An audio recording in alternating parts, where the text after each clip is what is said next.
बहुत बहुत स्वागत है प्यारे बच्चों आप सभी का आज की इस वीडियो में। और आज की इस वीडियो में हम डिस्कस करेंगे क्लास 11th का आपका पॉलिटिकल साइंस यानी कि राजनीतिक विज्ञान का जो सब्जेक्ट है बच्चों, इसी के सिलेबस के बारे में। और ये सिलेबस फरवरी और मार्च के मंथ में आपके जो फाइनल एग्जाम होने वाले हैं, जिसे आप एनुअल एग्जाम भी कह सकते हो यानी कि वार्षिक परीक्षाएं, इसके लिए रहेगा। ठीक है। और इस वीडियो के अंदर आपको एक नहीं, दो नहीं, तीन नहीं, बल्कि चार चीजें पता चलेंगी। जी हाँ बच्चों, देखो सबसे पहले तो आपको यह पता चल जाएगा कि आपके फाइनल एग्जाम का सिलेबस क्या रहने वाला है। ठीक है। और सेकंड, इसी सिलेबस के अकॉर्डिंग जो भी चैप्टर आपके मिड टर्म के एग्जाम में आएंगे, उन चैप्टर से कौन कौन से इंपॉर्टेंट टॉपिक्स हैं, क्या आपको पढ़ना है, कहां से क्वेश्चन बनेगा, ये भी पता चल जाएगा। तीसरी चीज बच्चों, आपके फाइनल के एग्जाम के लिए इंपॉर्टेंट मैप वर्क क्या रहने वाला है, कहां से मैप आएगा, कौन से चैप्टर से आएगा, ये भी बताऊंगा। और चौथी सबसे जरूरी चीज जो कि है ब्लूप्रिंट के बारे में। जी हां बच्चों, किस चैप्टर से कितने मार्क्स का क्वेश्चन एग्जाम में पूछा जाएगा, ये भी आपको बताऊंगा। ठीक है। तो वीडियो बहुत इंपॉर्टेंट है, इसीलिए एंड तक देखिएगा। कोई भी क्वेश्चन डाउट हो तो आप मुझे इंस्टा पे पूछ सकते हो। और मिड टर्म से भी 10 गुनी अच्छी तैयारी और अच्छे नंबर फाइनल एग्जाम में आप लेना चाहते हो तो चैनल को सब्सक्राइब करके बेल नोटिफिकेशन को ऑल पे सेट करके जरूर रखना। और टेलीग्राम ग्रुप का लिंक डिस्क्रिप्शन में दे रखा है, उसको जरूर ज्वाइन कर लेना। ठीक है। तो चलो बच्चों, शुरुआत करते हैं सबसे पहले सिलेबस से। ओके। तो यहाँ पे आप देखेंगे ये क्लास 11 का पॉलिटिकल साइंस का सिलेबस है, जिसमें आपकी बुक 1 है Indian constitution at work, Hindi में कहें तो भारत का संविधान सिद्धांत व्यवहार। सेकंड है पॉलिटिकल थ्योरी, हिंदी में कहें तो राजनीतिक सिद्धांत, है ना। अब इंग्लिश में तो आपको यहाँ पे सारे चैप्टर्स मिल जाएंगे, किस चैप्टर से कितने मार्क्स के क्वेश्चन है, यानी कि ब्लूप्रिंट भी आपको यहाँ पे मिल जाएगा, है ना। लेकिन इसी को हम थोड़ा अच्छे तरीके से समझते हैं। तो सबसे पहले हिंदी में आप जो अपनी फर्स्ट वाली बुक है ना, भारत का संविधान सिद्धांत व्यवहार, ये निकाल लो और इसकी जो विषय सूची है ये निकालो।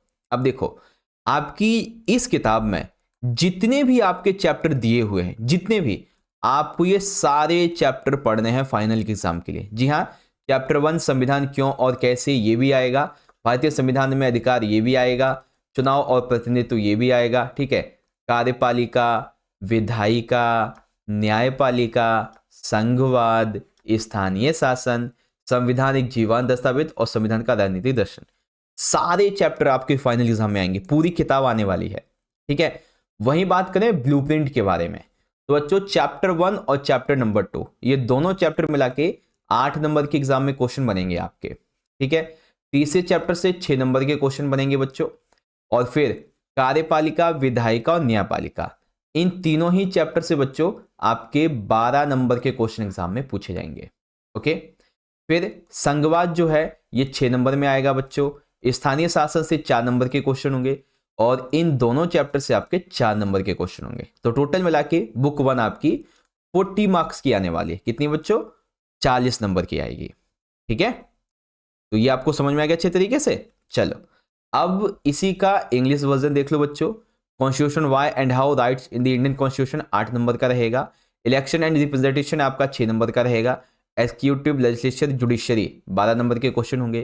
फेडरलिज्म 6 नंबर का चैप्टर रहेगा। लोकल गवर्नमेंट्स आपका 4 नंबर का, और ये दोनों चैप्टर आपके 4 नंबर के, टोटल 40 मार्क्स। ठीक है। फिर आता है बच्चों हमारा अगला पार्ट, जो कि है सेकंड वाली बुक आपकी राजनीतिक सिद्धांत। अब इसकी विषय सूची निकाल लो। अब इस विषय सूची में जितने भी आपको चैप्टर यहां पे दिख रहे हैं, ठीक है, चैप्टर 1, 2, 3, 4, 5, 6, 7, 8, ये सारे चैप्टर आपके फाइनल एग्जाम में आएंगे। ठीक है, सारे के सारे। अब ब्लूप्रिंट समझो। तो ब्लूप्रिंट में आपका जो चैप्टर नंबर 1 है राजनीतिक सिद्धांतिक परिचय, ये आपका 4 नंबर का आएगा एग्जाम में। स्वतंत्रता वाला चैप्टर और आपका समानता वाला चैप्टर, ये दोनों मिलाकर 12 नंबर के एग्जाम में क्वेश्चन होंगे। सामाजिक न्याय से आपका 6 नंबर का क्वेश्चन बनेगा। अधिकार से आपके 4 नंबर के क्वेश्चन होंगे। नागरिकता और राष्ट्रवाद, इससे 8 नंबर का क्वेश्चन आएगा। और धर्मनिरपेक्षता 6 नंबर का क्वेश्चन होगा। ठीक है। तो सिलेबस और ब्लूप्रिंट दोनों ही आप एक ही बार में यहां से समझ सकते हैं। अब इसी का इंग्लिश मीडियम में देखेंगे बच्चों, तो political theory and introduction 4 number का रहेगा। फ्रीडम और इक्वेलिटी 12 नंबर के क्वेश्चन होंगे। सोशल जस्टिस से 6 नंबर का। राइट्स वाले चैप्टर से 4 number. Citizenship and nationalism 8 number का क्वेश्चन, मतलब 8 नंबर के क्वेश्चन। सेकुलरिज्म आपका 6 नंबर का। ओके बच्चों, तो इस प्रकार से आपकी पॉलिटिकल थ्योरी वाली रहेगी। अब सुनो बड़े ध्यान से। देखो, ये तो आपका सिलेबस हो गया जो आएगा। अब देखो, ये जितना भी आपका सिलेबस है ना, हम आपको हर एक चैप्टर के chapter wise most important question करवाएंगे, ठीक है, मोस्ट इंपॉर्टेंट एमसीक्यूज करवाएंगे। हम आपके लिए लाइव सेशन भी अटेंड करेंगे जहां पे हम चैप्टर का डिस्कशन करेंगे, इंपॉर्टेंट क्वेश्चन एमसीक्यू वगैरह सारी चीजें। और तो और फाइनल एग्जाम से पहले पहले हम आपको कम से कम 10+ मोस्ट इंपॉर्टेंट सैंपल पेपर करवाएंगे बच्चों, और वो भी कंप्लीट सॉल्यूशन के साथ में बहुत अच्छे से, ठीक है। तो आने वाली वीडियोस आपके लिए बहुत ज्यादा इंपॉर्टेंट है, तो चैनल से जुड़े रहिएगा। अब जो अगला टॉपिक है, इंपॉर्टेंट टॉपिक्स के बारे में इनका डिस्कशन कर लेते हैं, फिर मैप को देखेंगे। तो बच्चों चैप्टर 1 है भारतीय संविधान क्यों और कैसे। तो बेसिकली इसमें आप पढ़ेंगे बच्चों सबसे पहले संविधान क्या है, इसके अर्थ, इसकी आवश्यकता, इसके कार्य, इसकी विशेषताएं। और यहीं से आपके 2 नंबर में, 4 नंबर में, 6 नंबर में क्वेश्चन बन जाएंगे बहुत सारे। सेकंड, भारतीय संविधान का जब निर्माण होता है तो संविधान सभा का स्वरूप कैसा था, कामकाज की शैली कैसी थी, कार्यविधि कैसी थी, संविधान एक राष्ट्रीय आंदोलन की विरासत कैसे है। 4 नंबर का ज्यादातर क्वेश्चन बनता है ये वाला। और भारतीय संविधान जो है वो उधार लिए गए सिद्धांतों का टोकरा है, इसके बारे में, ठीक है। इसी तरीके से इंग्लिश में Indian constitution why and how, तो ये आपके टॉपिक हैं जो आपको पढ़ने हैं, ठीक है। अभी जो मैप वाला पार्ट है ना, मैप, ये बिल्कुल एंडिंग में आपको पता चलेगा। फिर आता है सेकंड चैप्टर, भारतीय संविधान में अधिकार। अब बेसिकली इसमें आप पढ़ेंगे अधिकार की परिभाषा और इसकी मांग के बारे में, ठीक है। और फिर जानेंगे आप कि मौलिक अधिकार क्या होते हैं, हमें इनकी आवश्यकता क्या है, इनकी विशेषताएं। डीपीएसपी यानी कि राज्य की नीति निर्देशक तत्व और मौलिक अधिकार का संबंध क्या है, इनमें अंतर क्या है, ठीक है। फिर समानता, स्वतंत्रता, शोषण के विरुद्ध, धार्मिक स्वतंत्रता, संस्कृति एवं शिक्षा संबंधी और संवैधानिक उपचारों का अधिकार, इसके बारे में फुल डिटेल्ड आप पढ़ेंगे सारी चीजें, ठीक है। सेम इंग्लिश मीडियम में बच्चों आपके ये रहेंगे सारे टॉपिक, जिसे आप यहाँ पे इजीली देख सकते हो। चैप्टर नंबर 3, चुनाव तथा प्रतिनिधित्व, ठीक है। अब इसमें बेसिकली सबसे पहले आप पढ़ेंगे चुनाव तथा प्रतिनिधित्व। इसमें चुनाव और लोकतंत्र का मतलब क्या होता है। सेकंड, भारत में जो चुनावी व्यवस्था है वो क्या है, इसमें सुधार की आवश्यकता क्या है, और इसमें कौन कौन सी कमियां हैं, कौन कौन सी खामियां हैं, ये सब इसमें बताया जाएगा, ठीक है। फिर आप जानेंगे समानुपातिक प्रतिनिधित्व प्रणाली क्या है, सर्वाधिक वोट से जीत की प्रणाली क्या है, ठीक है। स्वतंत्र और निष्पक्ष चुनाव करवाने के लिए निर्वाचन क्षेत्रों का आरक्षण, निर्वाचन आयोग क्या होता है ना, और जो हमारा मताधिकार है ये क्या, सारी चीजें। उसके बाद इलेक्शन एंड रिप्रेजेंटेशन, तो ये आपके टॉपिक हैं जिसे आपको यहाँ पे पढ़ना है। अगला है चैप्टर नंबर 4 यानी कि कार्यपालिका। तो सबसे पहले जानेंगे बच्चों कार्यपालिका का अर्थ, फिर इसके कार्य और इसकी आवश्यकता है। कार्यपालिका के कई प्रकार हैं बच्चों, ठीक है, कई प्रकार हैं, जैसे संसदीय अध्यक्षात्मक है, अध्यक्षात्मक है, संसदीय है, फिर अध्यक्षात्मक है, स्थायी और अस्थायी है। भारत में कौन सी कार्यपालिका है, संसदीय, वो कौन सी है। राष्ट्रपति का पद, उनकी योग्यता, उनकी शक्ति, उनकी विशेषाधिकार, उनके महाभियोग के बारे में। फिर प्रधानमंत्री के बारे में, उनका पद, योग्यता, शक्ति, मंत्रिपरिषद, नौकरशाही, सिविल सेवा का वर्गीकरण, ये रहेगा बच्चों, ठीक है। फिर इंग्लिश में एग्जीक्यूटिव, और उसके ये सारे के सारे टॉपिक यहाँ पे हो जाते हैं। फिर है बच्चों विधायिका वाला चैप्टर। अब इस चैप्टर से आप देखेंगे तो विधायिका का अर्थ क्या है, इसके कार्य क्या है, इसकी विशेषताएं क्या हैं। अब संसद के 2 सदनों में 2 सदन की आवश्यकता क्यों है, संसद में एक सदन या द्विसदनीय विधानमंडल का क्या मतलब है, राज्यसभा लोकसभा की शक्तियां क्या हैं, इनमें डिफरेंस क्या है, संसद के प्रमुख कार्य क्या है, और ये सारी चीजें हैं, ठीक है। लेजिस्लेचर, इसके ये टॉपिक आपको पढ़ने हैं। फिर आता है चैप्टर नंबर 6 जो कि है हमारा न्यायपालिका। अब इसमें आप सबसे पहले न्यायपालिका के अर्थ, उसके कार्य, कितने प्रकार होते हैं, क्यों आवश्यकता है, ये जानेंगे। न्यायाधीशों की नियुक्ति कैसे होती है, कैसे उनको पद से हटाया जाता है। न्यायपालिका की जो प्राइमरी रूपी संरचना है वो क्या है। न्यायपालिका के जो क्षेत्र अधिकार है, खास करके जो सर्वोच्च न्यायालय के क्षेत्र अधिकार है, इसके बारे में। न्यायिक सक्रियता, जनहित याचिका, और फिर न्यायपालिका और संसद, इनमें विवाद और सहमति की क्या टॉपिक हैं, ये जानेंगे, ठीक है। तो जुडिशरी, इसके बारे में आपके ये टॉपिक होंगे जिसे आप देख सकते हो। फिर आता है चैप्टर नंबर 7 संघवाद। अब बच्चों संघवाद वाला जो चैप्टर है, इसके अंदर आप जानेंगे सबसे पहले संघवाद का अर्थ क्या है, कितने प्रकार का होता है, विशेषताएं क्या है। भारतीय संविधान में संघवाद का क्या मतलब है, एक पावरफुल सेंटर की क्या आवश्यकता है, शक्ति विभाजन केंद्र और राज्य के बीच में कैसे हुआ है, राज्यपाल और राष्ट्रपति की क्या भूमिका होती है, संघवाद में तनाव कैसे हुआ, स्वायत्ता की मांग, नए राज्यों की मांग, अंतर्राज्यीय विवाद, जम्मू और कश्मीर की बात आएगी इसके अंदर, आर्टिकल 370 भी आएगा इसमें, है ना। तो ये चीज़ है। बाकी आप सारे पॉइंट्स को यहाँ पे इंग्लिश मीडियम में देख सकते हो, ये लिखे हुए हैं, ठीक है। चलो अब आता है हमारा अगला चैप्टर, चैप्टर नंबर 8, स्थानीय शासन। तो सबसे पहले तो आप ये समझेंगे इस चैप्टर के अंदर स्थानीय शासन का मतलब क्या है और हमें इसकी आवश्यकता क्यों है, स्थानीय शासन की विशेषताएं क्या हैं और इसकी कमियां क्या हैं, भारत में स्थानीय शासन का विकास कैसे हुआ, 73वां और 74वां संविधान संशोधन क्या है बच्चों, ठीक है। 73वें संशोधन की कुछ ये विशेषताएं हैं बच्चों, 74वां और 73वें का कार्यान्वयन कैसे हुआ था, ये सारी चीजें, लोकल गवर्नेंस या फिर लोकल गवर्नमेंट भी आप कह सकते हो। तो ये टॉपिक है जो आपको पढ़ने हैं, ठीक है। फिर है चैप्टर नंबर 9, संविधान एक जीवंत दस्तावेज। इसमें आप जानेंगे संविधान में संशोधन, आखिर इनकी आवश्यकता क्यों पड़ती है और संशोधन कैसे किए जाते हैं, अभी तक कितने संशोधन किए गए हैं उनके बारे में समझेंगे, ठीक है।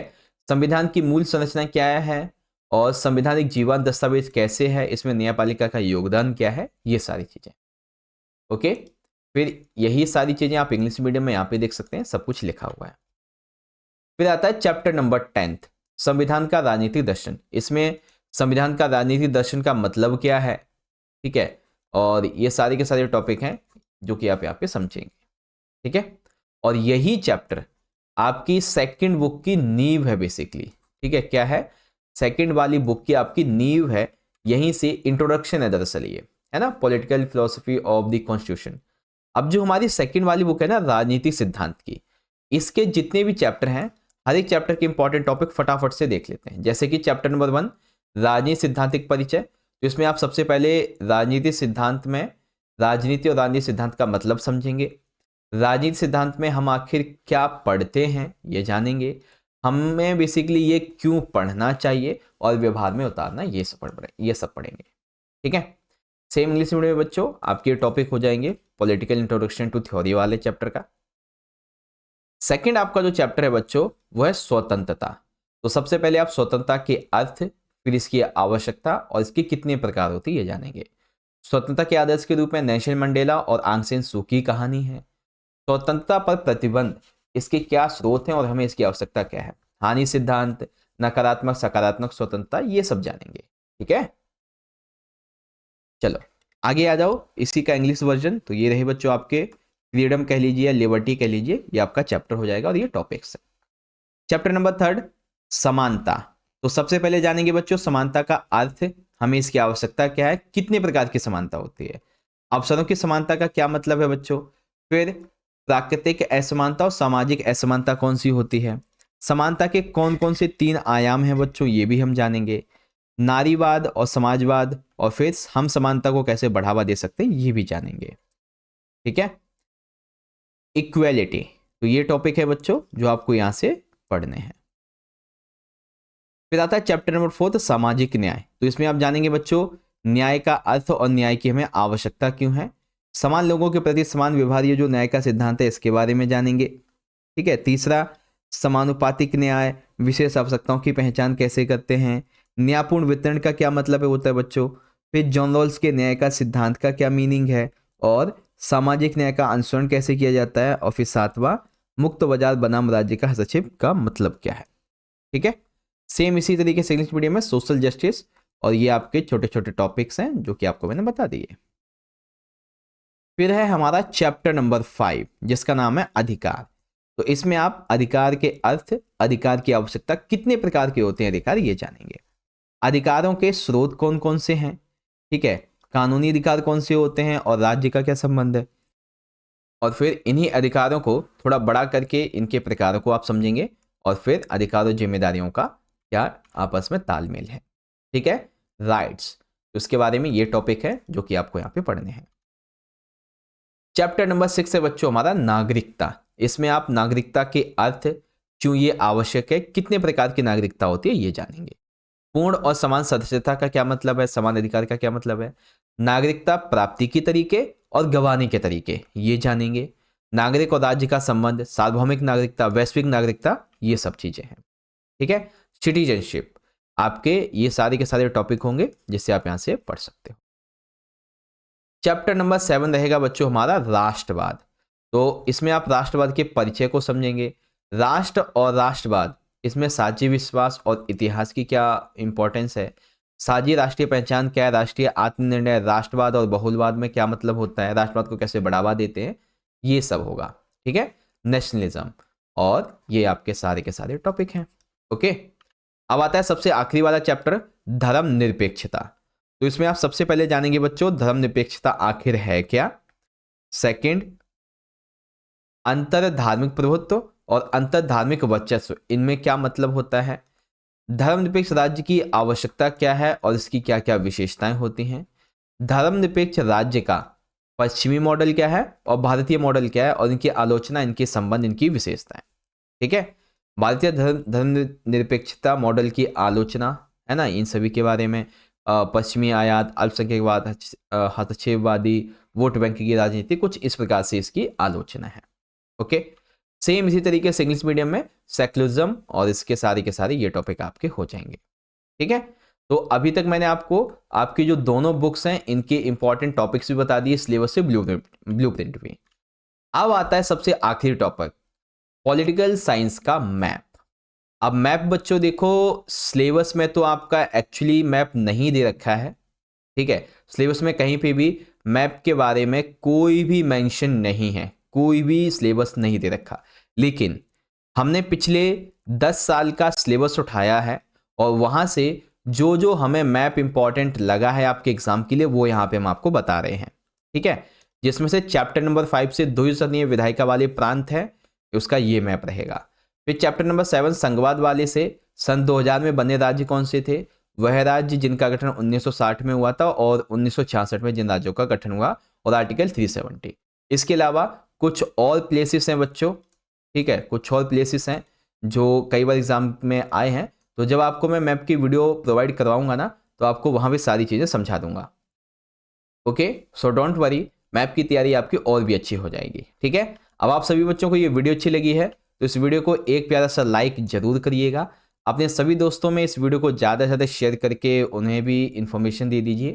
ठीक है, और साथ ही साथ चैनल को सब्सक्राइब करके बेल नोटिफिकेशन को ऑल पे सेट करके रखने के बाद आप टेलीग्राम ग्रुप को भी जरूर ज्वाइन कर लेना।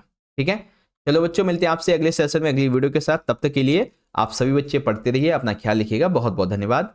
जय हिंद, जय भारत, वंदे मातरम।